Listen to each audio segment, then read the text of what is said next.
pour faire en sorte que les enfants puissent déjà se projeter dans la future école. Et donc il y a tout un travail actuellement qui est en cours pour leur expliquer le projet.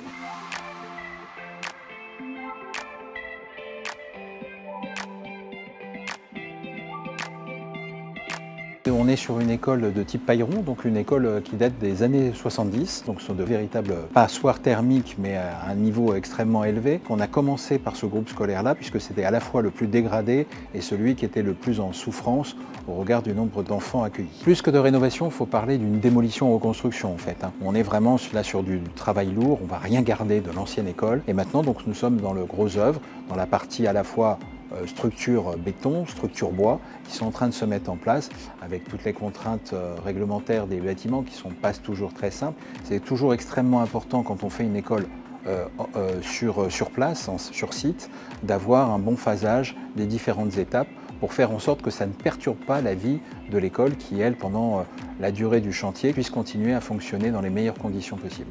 À l'heure où on est sur une phase de réchauffement climatique, on ne peut plus aujourd'hui dépenser l'énergie n'importe comment. Et donc il y a une volonté d'intégrer du bois, d'avoir une empreinte carbone qui soit la plus faible possible.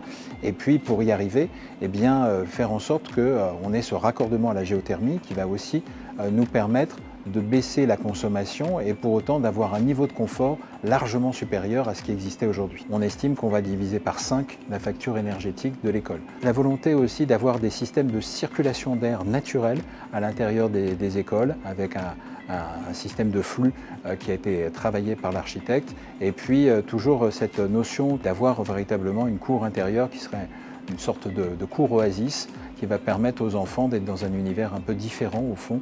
Et pour nous qui portons une ambition écologique très forte, là on est en train d'achever un arboretum pédagogique, eh bien on souhaite que dans les écoles, ces espaces-là existent véritablement et que les enfants se les approprient. Donc on a obtenu quand même un financement de l'État dans le cadre de la politique de la ville. On a obtenu un financement aussi de la région Île-de-France dans le cadre d'un contrat d'aménagement régional. Et puis on a un financement qui se fait avec la Banque des Territoires. Donc on contracte des emprunts pour pouvoir financer à des tarifs préférentiels cet investissement qui va s'étaler sur plusieurs années.